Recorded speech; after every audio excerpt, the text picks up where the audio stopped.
चकाचौंध भरी नगरी दिल्ली में पूरे देश के लोग अपने रोजगार के लिए आते हैं।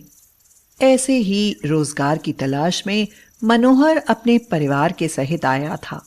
उसके परिवार में उसकी पत्नी रीता, बेटा शिवम और बेटी सुनीता थी।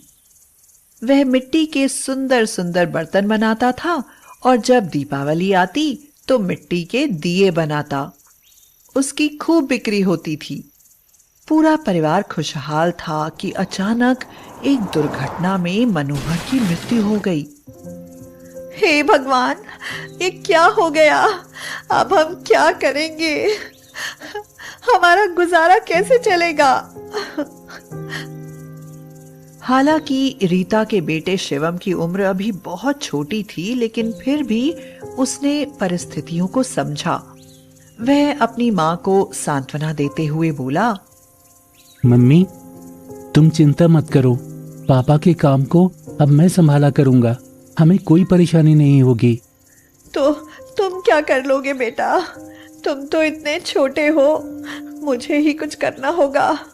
रीता कुछ घरों में झाड़ू पोछे का काम करने लगी।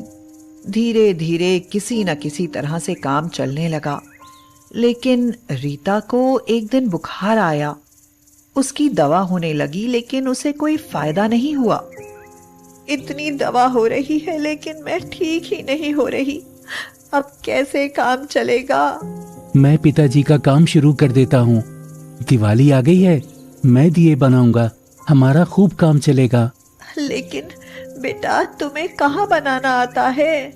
मैं सारा काम पिताजी से सीख चुका हूँ। मैं साथ में काम करवाता था ना, तभी मुझको भी आ गया। शिवम मिट्टी ले आया। बड़ी मेहनत से उसने उसे तैयार किया। उसने खूब मेहनत करके डिजाइनर दिए बनाए और उन्हें बाजार ले गया। शाम को वह घर पर आया तो बहुत निराश था। मम्मी, अब बाजार में इन दियों को कोई नहीं लेता है। इनकी जगह पर अच्छी अच्छी बिजली की झालरें और रंगीन बल्ब आने लगे हैं। सब वही खरीद कर ले आते हैं। हमारे इन दियों को कोई नहीं लेता है, इसलिए इनकी बिक्री नहीं होती है। शिवम की कॉलोनी से कुछ ही दूर सड़क के पार चंदन रहता था। चंदन एक बहुत ही जागरूक और होनहार स्टूडेंट था। वह आते जाते समय रोज ही शिवम को देखता था। आज भी कॉलेज जाते समय उसने शिवम को दियों की दुकान लगाते हुए देखा था, और जब लौटकर आया तब देखा कि शिवम उदास बैठा था। उसने शिवम से पूछा, क्या हुआ दोस्त, तुम इतने उदास क्यों हो? शिवम ने भरे गले से कहा, मेरे एक भी दिए नहीं बिके। सभी लोग बिजली की झालर लाकर लगाते हैं। मैंने सड़क पर अपने दियों की दुकान लगाई थी, तो वहां के दुकानदारों ने मुझे भगा दिया और कहा कि तुम मेरी दुकान के सामने से चले जाओ। तो मैं यहाँ आकर दूर बैठा हूँ, जो मेन रोड से दूर है, इसलिए यहाँ लोग आते ही नहीं। दूसरे लोगों के मन में एक बात और भी है कि वो अपने स्टैंडर्ड पर ध्यान देते हैं, इसलिए भी बड़ी दुकानों पर जाते हैं, मेरे पास नहीं आते। उन्हें गरीब के फुटपाथ पर लगी दुकान पर आने में शर्म आती है। यह कहकर शिवम की आंखों में आंसू भर आए, जिसे देखकर चंदन को उस पर बहुत दया आई। शिवम ने सारा सामान समेटा और अपने घर की ओर जाने लगा।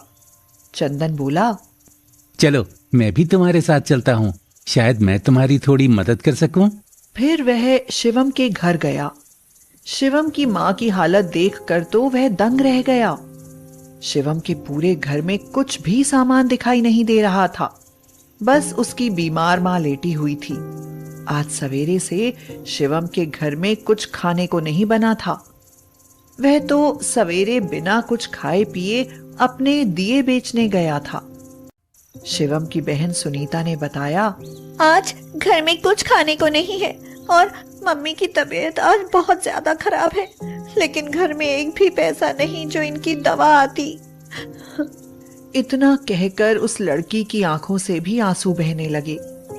चंदन ने उनकी जो हालत देखी, उससे वह और भी ज्यादा दुखी हो गया। यह सब देखकर चंदन ने अपनी जेब से कुछ रुपए निकालकर शिवम को देने चाहे तो शिवम बोला, नहीं, रहने दो, मैं ये रुपए नहीं ले सकता। ऐसे मुझे अच्छा नहीं लगता। इससे तो अच्छा होता मेरा ये सारा सामान बिक जाता। उसमें अगर तुम मेरी मदद कर सकते हो तो कर दो। उसकी स्वाभिमान भरी बात को सुनकर चंदन बहुत प्रभावित हुआ। वह बोला, ये तो अभी तुरंत के लिए है। तुम जाकर आंटी की दवा ले आओ और खाने पीने का प्रबंध करो, मैं तुम्हारी मदद करूंगा। चंदन ने उनके खाने पीने का इंतजाम किया, रीता को दवा दिलवाई। चंदन ने शिवम के पूरे घर की वीडियो बनाई और उसकी माँ की जो हालत थी उसके भी फोटो लिए, और उसके बाद उसने शिवम के एक डिजाइनर दिए की फोटो क्लिक की और वह अपनी कॉलोनी में चला गया।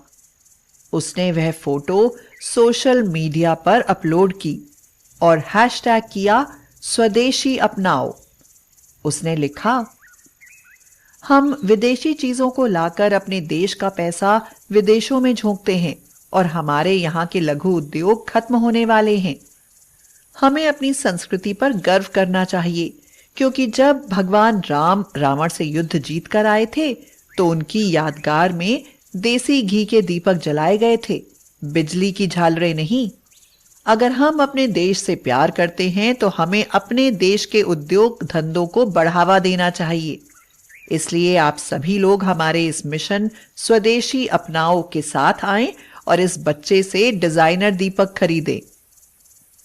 इसके बाद उसने शिवम की दर्द भरी कहानी की वीडियो अपलोड कर दी और शिवम का पता लिख दिया। अगले दिन शिवम के लिए ढेर सारी सौगातें थीं। चंदन की पोस्ट देखकर चारों तरफ से लोग शिवम की दुकान की तरफ आने लगे। उसके सारे दिए बिक गए। अब शिवम बहुत खुश था, उसके पास बहुत सारे रुपए आ गए थे। शिवम चंदन से बोला, ये तो कमाल हो गया चंदन भैया, तुमने तो जैसे जादू कर दिया है। मुझे तो यकीन भी नहीं था कि मेरा एक भी दिया बिकेगा, लेकिन यहाँ तो ये कम पड़ गए।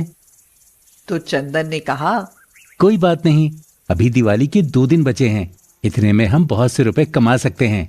इस वक्त तुम्हारे डिजाइनर दियों की भारी डिमांड है, तो ऐसा करते हैं, हम 2 मजदूर भी रख लेते हैं और ढेर सारे दिए बना लेते हैं। शिवम बोला, जैसा तुम ठीक समझो भैया। उसके बाद चंदन ने पूरी मदद की और अब की बहुत बड़ी संख्या में दिए बनाए। दीपावली वाले दिन तक सब दिए बिक गए। शिवम चंदन से बोला, चंदन भैया, तुमने मेरी बहुत मदद की, तुम्हारी वजह से मेरी दिवाली बहुत अच्छे से मनेगी।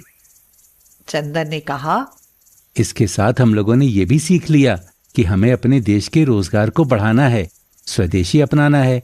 अब तुम्हारे इन डिजाइनर दियों की खूब डिमांड रहेगी। इसके साथ ही अच्छे अच्छे डिजाइनर बर्तन भी बनाओ और तुम्हारे सुंदर काम को फेमस करने का जिम्मा मेरा। जहां तुम जैसे भाई लोग होंगे वहां किसी की दिवाली खराब नहीं हो सकती। हर जगह प्यार, स्नेह, भाईचारे के उजाले से दिवाली जगमग रहेगी। मेरे चंदन भैया जिंदाबाद।